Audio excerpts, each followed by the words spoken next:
தற்போதைய அண்மை செய்தி. சென்னை மாநகர புதிய காவல் ஆணையராக IPS அதிகாரி அருண் நியமிக்கப்பட்டிருக்கக்கூடிய நிலையில் அவர் பொறுப்பேற்கக்கூடிய அந்த காட்சிகளை பார்த்து கொண்டிருக்கிறோம். வேப்பேரியில் இருக்கக்கூடிய அலுவலகத்தில் அவர் பொறுப்பேற்கக்கூடிய அந்த காட்சிகள் வெளியாகி இருக்கிறது. சென்னை மாநகர புதிய காவல் ஆணையராக IPS அதிகாரி அருண் நியமிக்கப்பட்டிருக்கிறார். கூடுதல் விவரங்களை நம்முடைய செய்தியாளர் சுதர்ஷன் வழங்க நாம் கேட்கலாம். சுதர்ஷன், அவர் பதவியேற்கக்கூடிய காட்சிகளை பார்த்துக் கொண்டிருக்கிறோம். இது பற்றிய கூடுதல் விவரங்கள். வணக்கம். சென்னை மாநகர காவல் ஆணையராக 110வது சென்னை மாநகர காவல் ஆணையராக அருண் IPS அவர்கள் தற்போது பதவியேற்றிருக்கிறார். அவருடைய பதவி பிரமாணத்தை தற்போது எடுத்திருக்கிறார். அவர் கமிஷனர் அலுவலகத்தில் இருக்கக்கூடிய அவருடைய சேம்பர்ல உட்கார்ந்து கையெழுத்திட்டு அவருடைய பதவி பிரமாணத்தை எடுத்திருக்கிறார். இப்போ தற்போது வந்திருக்கக்கூடிய புதிய காவல் ஆணையர் அருண் ஏற்கனவே ADGP லாண்ட் ஆர்டராக இருந்தவர், சட்டம் ஒழுங்கு ADGP-யாக இருந்தவர். இவர் ஏற்கனவே சென்னை மாநகரத்துல கூடுதல் ஆணையராக இருந்திருக்கிறார். அது மட்டும் இல்லாம சென்னை ஆவடியில் இருக்கக்கூடிய ஆவடி மாநகர காவல் ஆணையராக இருந்திருக்கிறார். அது மட்டும் இல்லாம இவர் துணை கமிஷனராக சென்னையிலும் பணியாற்றிருக்கிறார், சென்னை மாநகர காவல்துறையிலும் பணியாற்றிருக்கிறார். அது மட்டும் இல்லாம இணை ஆணையராக பணியாற்றிருக்கிறார், கூடுதல் ஆணையராக பணியாற்றிருக்கிறார். அதன் பிறகு இவர் ஆவடி காவல் ஆணையராக பிரிக்கப்பட்ட பின்பு ஆவடி காவல் ஆணையராக அவர் பணியாற்றிருக்கிறார். அதன் பிறகு ADGP லாண்ட் ஆர்டராக, அதாவது ஸ்டேட் ADGP லாண்ட் ஆர்டராக பணியாற்றியிருந்தார்.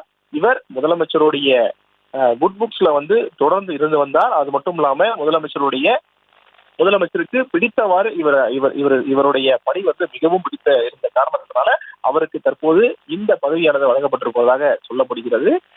இவர் தொடர்ந்து அவருடைய வேலையில மிகவும் ஆர்வமாக இருக்கக்கூடியவர். அது மட்டும் இல்லாம மிகச்சிறந்த திறமைசாலி, சட்டம் ஒழுங்கை காப்பாற்றுதல மிகச்சிறந்த திறமைசாலி என்று முதலமைச்சர் அவர் நினைத்ததன் பின்புதான் தற்போது அவருக்கு காவல் ஆணையர் கொடுக்கப்பட்டிருக்கு. சென்னை மாநகர காவல் ஆணையர் என்பது மிகவும் ஒரு பெரிய போஸ்டாக கருதப்படக்கூடிய காவல்துறை அதிகாரிகள் மத்தியில சென்னை மாநகர காவல் ஆணையராக அருண் இன்று பொறுப்பேற்றிருக்கிறார். அது 110வது காவல் ஆணையராக தற்போது அவர் பதவியேற்றிருக்கிறார். இவர் ADGP தான். ஆனால் எப்பொழுதுமே சென்னை மாநகர காவல் ஆணையருடைய பதவி DGP ரேங்க்ல தான் இருக்கும்.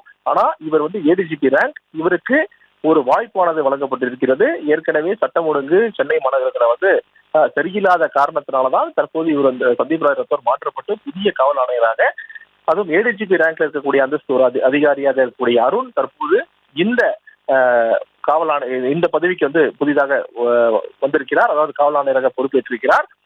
எப்பொழுதுமே DGP அந்தஸ்தில் இருக்கக்கூடிய அதிகாரி தான் மாநகர காவல் ஆணையர், சென்னை மாநகர காவல் ஆணையராக வருவாங்க. ஆனால் தற்போது வந்திருக்கக்கூடிய காவல் ஆணையர் அருண் ADGP ரேங்க். இவர் அதாவது சென்னை மாநகர காவல் ஆணையருடைய போஸ்ட் எப்பவுமே DGP ரேங்க் கூடிய போஸ்ட் டவுன்கிரேட் பண்ணி, அந்த போஸ்ட் DGP-ல இருந்து ADGP-யாக டவுன்கிரேட் பண்ணி இவர் ADGP ரேங்க் உடைய அதிகாரி என்ற காரணத்தினால இவருக்காக இந்த போஸ்டை டவுன்கிரேட் பண்ணி இவருக்கு இந்த போஸ்ட் வழங்கப்பட்டிருக்கிறது. அதாவது சென்னை மாநகர காவல் ஆணையராக இவர் வந்திருக்கிறார். அவருக்கு காவல் ஆணையராக பொறுப்பு கொடுக்கப்பட்டிருக்கிறது. தற்போதுதான் சென்னை மாநகர காவல் ஆணையர் அலுவலகத்திற்கு அவருடைய சேம்பர்ல அவர் கையெழுத்திட்டு அவருடைய பதவியை ஏற்றிருக்கிறார். அதாவது புதிய பதவியை ஏற்றிருக்கிறார். தொடர்ந்து இவருடைய பணி சிறப்பாக செயல்படுமாறு அனைவருமே வாழ்த்துக்கள் தெரிவித்து வருகிறார்கள். பத்திரிகையாளர்கள், காவல் அதிகாரிகள், அது மட்டும் இல்லாமல் முதலமைச்சர்கள் அனைவருமே இவருக்கு வாழ்த்து தெரிவிச்சிருக்கிறாங்க. சென்னை மாநகரம் தொடர்ந்து சட்டம் ஒழுங்குல நிறைய இடங்கள்ல ஃபெயிலியராக இருந்த காரணத்தினாலதான் இந்த மாற்றம் வந்திருப்பதாக, அதாவது ஏற்கனவே இருந்த சென்னை மாநகர காவல் ஆணையர் சரியாக பண்ணவில்லை, சரியாக சட்டம் ஒழுங்கை காப்பாற்றவில்லை என்ற காரணத்துக்காக தான் தற்போது புதிய காவல் ஆணையராக அருண் நியமிக்கப்பட்டிருக்கிறார் என்ற தகவல்கள் சொல்லப்படுகிறது. அதன் காரணமாக அருணுடைய செயல்பாடுகள் மிகவும் திறமையாக இருக்கும் அப்படின்னு சொல்லிட்டு அவர் அதிகாரி தரப்புல சொல்லப்படுகிறது.